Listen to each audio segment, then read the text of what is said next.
Hi guys, what is going on? Today's video we're going to be bringing you the only healer build that is in the entire game, and of course it is on the Druid. As you may know, I've been playing the Druid since release and I've been having an absolute blast in all the builds that we've tried. This build though was brought to us by the Nora and Spirus YouTube channel. I will be putting a link down to their video in the description. Spirus from the channel has been playing this build for a couple of weeks just like I have, and we've been having an absolute blast healing our teammates. Instead of chasing down enemies, we're chasing down our teammates and we're providing as much healing as we can and support as we can when it comes to controlling the enemies and controlling the battlefield. It's so much fun. I definitely recommend, if you haven't played this sort of playstyle before in a game like Diablo, then jump in, give it a go. I think you will thoroughly enjoy it. Now guys, when it comes to what we're going to be needing, let's get into it. Let's show off what you're going to be using. So guys, when it comes to the skills then, you're going to be needing to take Surging Stone, Summon Oak Sage, Circle of Life, and Raving Swarm, along with the primary Landslide, because we do have the opportunity every now and again to actually be able to cast some of these landslides off, which comes in very handy. When it comes to the gear then guys, sadly in the gear there is 3 dead slots as I mentioned, but this means there's only room for improvement, right? So when these slots become available that we do get something we can put in them, the build will get better. Now these dead slots don't affect the build whatsoever. The build works absolutely perfectly, and as you will see when it gets into the gameplay a bit later. So what have we got in the slots then? So Helm is a dead slot. Use whatever you've got. Use the best stats on the best helm you've got there. It doesn't matter about the essence because it is dead. The most important part of the build then, the Saved by Nature chest piece. So on here, this is for your Circle of Life. It now grants nearby allies a regenerative seed that continuously heals them, and it heals for a large amount if their life drops too low. So basically you put this on your team when you're running into battle. When you're out of combat, you want to be popping this on them because then they're going to be able to heal up while they're in the battle. Don't get me wrong, you will be popping the heal while you're in the battle as well, but you want to be making sure that this seed is rolling on them at all times. When it comes to the shoulders, Source Skull, this is for our Raving Swarm, so we can increase our movement speed to be able to get out of dodge and reduce the cooldown on that as well. We're then using the Shadow Grouse here, and sadly this is another dead slot, so we're already up to dead slot number 2. For the main hand, we're using 100 Wing Shade. This is for our Raving Swarm. It's going to cause us to dash forward as a flock of ravens, during which you're not going to be able to be targeted, and you're going to damage enemies that are along your path. And a portion of the cooldown is returned if you don't hit anyone. So you will see me using this in both ways to that effect. I'll be, making sure that I'm going to get my cooldown back so I can regen my primal energy, as well as dashing through people to do some damage if they are very low life. Now, it also reduces the cooldown of your Raven Swarm. When it comes to the main offhand here, it's a dead slot number 3. So this is the last dead slot we've got. So put anything in here that you want, really. It doesn't really matter. Then we're using the Staff of Droves. This is for Landslide, so it increases your primary attack speed by 13.3% for 5 seconds when it hits an enemy, stacking up to 3 times. As I mentioned, we do have some opportunities to actually be able to cast our large primary, so this is why we're using it. We may as well have something in there for our primary scenes. We can do that. Then we're using the Cedarkin for our Summon Oak Sage. Now this is another very important part. Summon Oak Sage no longer passively summons, but it instead actively summons. So when you press it, you're going to get 3 of these sages spawn around you. Each one is going to grant you damage reduction and immunity against 1 total loss of control effect. And then this piece of gear also reduces the cooldown of Summon Oak Sage. So guys, that is the kind of the main parts of the gear in a nutshell. 3 dead slots and then 5 active slots. So, the build can only get better. Now, what we will talk about straight away here is our class affixes. So class affixes, you really want to be trying to get 4 out of 4 the Surging Stones, because then you're going to have a complete reduced cost on them, so you can keep them running all of the time while you're in battle. The other one you really want to go for is Circle of Life. If you can get this to 4 out of 4, you're going to be healing a lot more for when someone is under the healing amount. So if we go into skills here, and I'll show you what this means.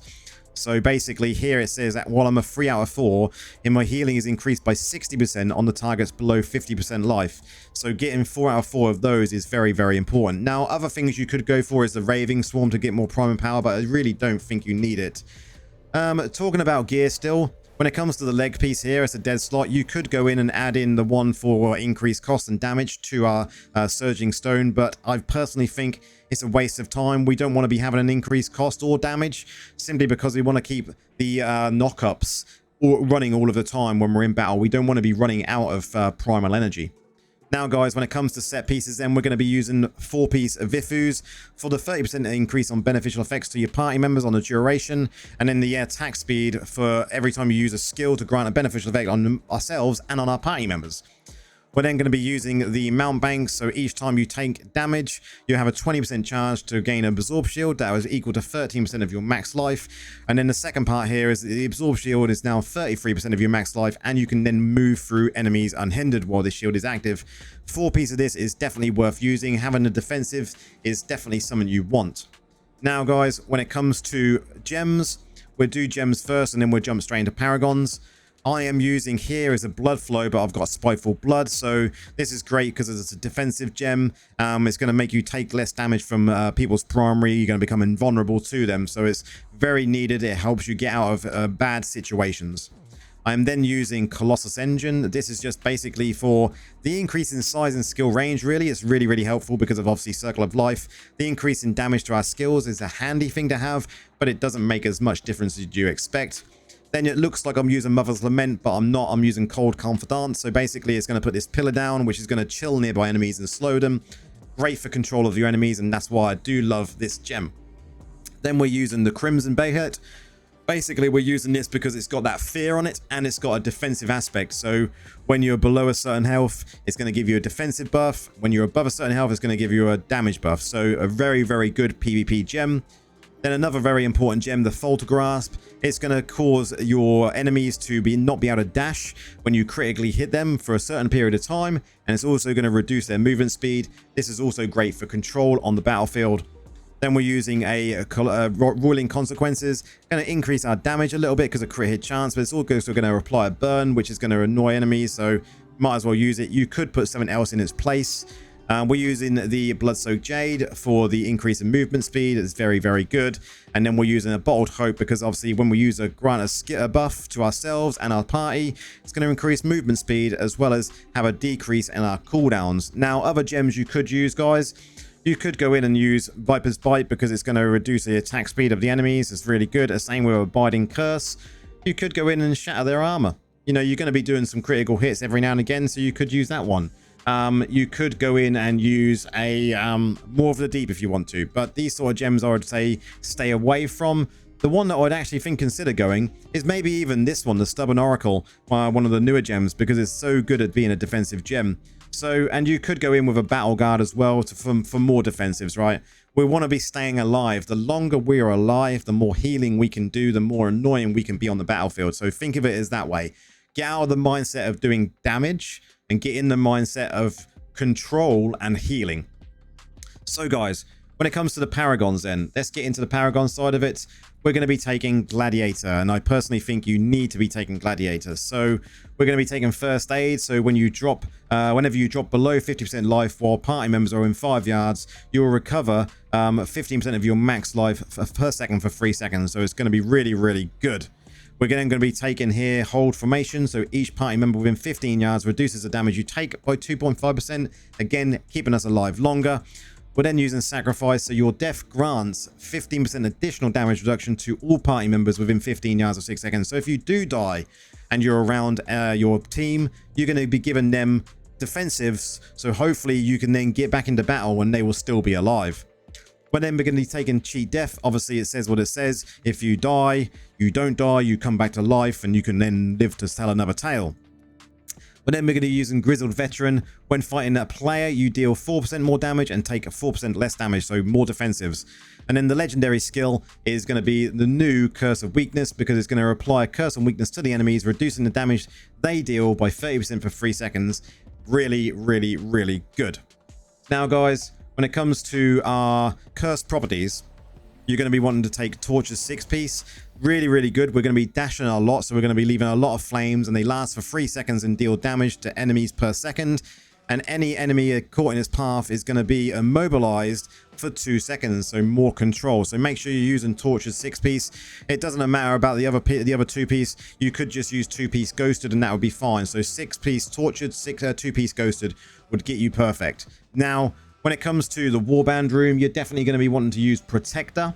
You know, staying alive is the aim of the game, so Protector, definitely be taking that. And then your Familiar, we mentioned that briefly, make sure you got a Savior skill Familiar so you can then come back to life. So guys, I believe that is the entirety of the build.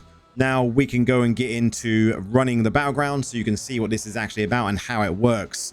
So guys, you want to be making sure you're always in your healer stance, and then you always want to be casting on your teammates as you go into battle the Circle of Life to put them seeds on them so they can start healing. So as we get over here, I'm going to cast it straight away. So I know it's always going to be back on cooldown, off cooldown.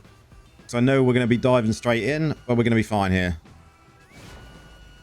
We'll stay with Scorpy because he's going to be doing tons of damage.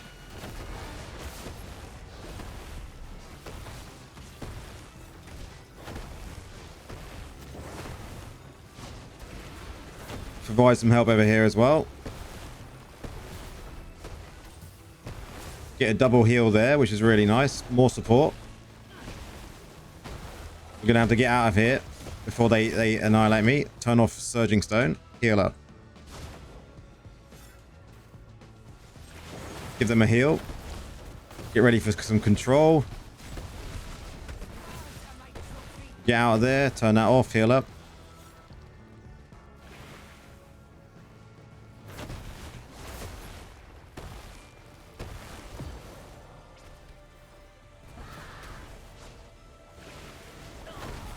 Get the control rolling. Provide the heal in there.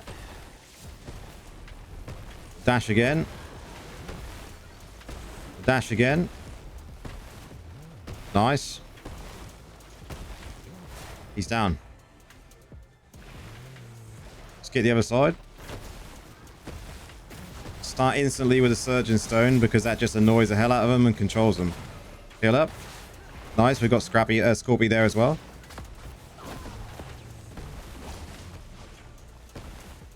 Keep with him. Keep with him. We got him. I'm going to go down. Luckily, we've still got Glad. Get out of there. Pop the heal for him.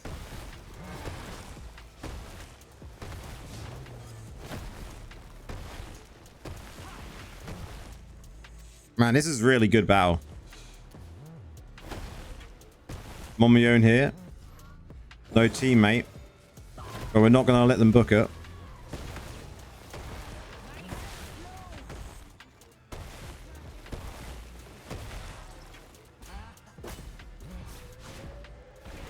He wanted me. He wanted me down. He hunted me. It's all good.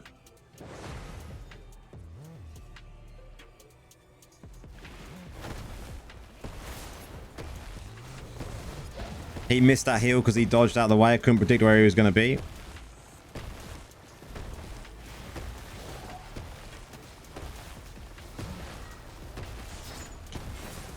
Just keep topping them heals up.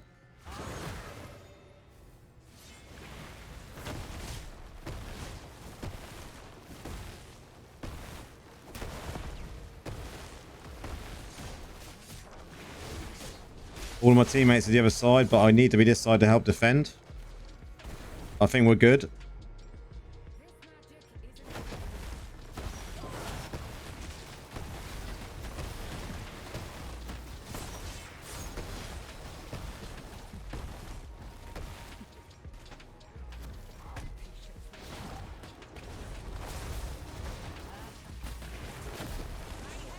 Down again, but obviously I've got all them defensive procs that happen, so I've given my teammates some defensive as well.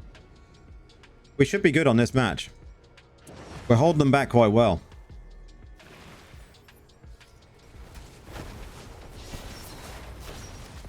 Nice, let's go support.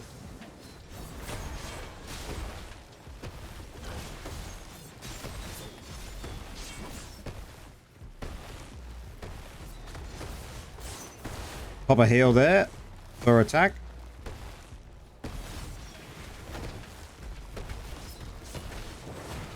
Get out of there. That heals myself automatically because of Circle of Life doing that. We're still good on the other side, so I don't need to rush. Pop a heal. Control.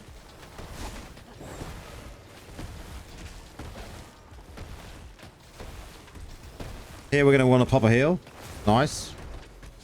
Get our Surgeon Stone back up and our Summon Oak Sage. Now we're going to want to go support. As soon as we can. Let's go.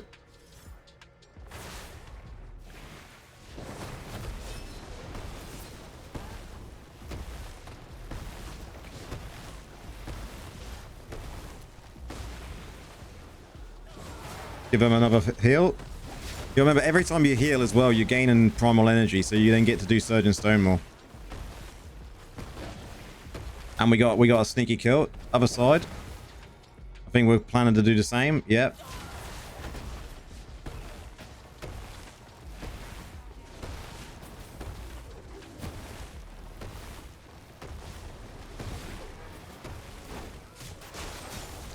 I got him a little bit there. Good.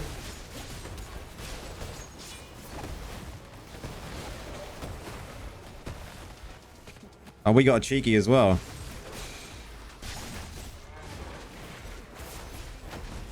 And we got a heal there as well. Group heal. That was nice.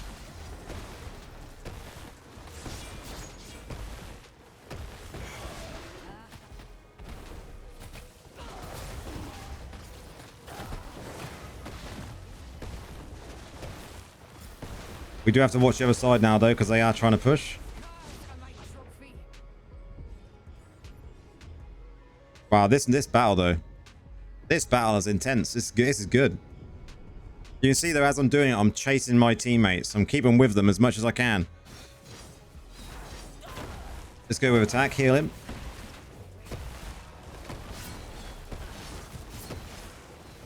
We may as well stay this side. We've got two of our teammates here.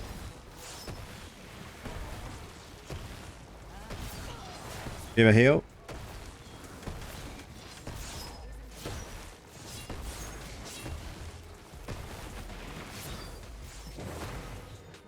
Well, now we're going to go back mid.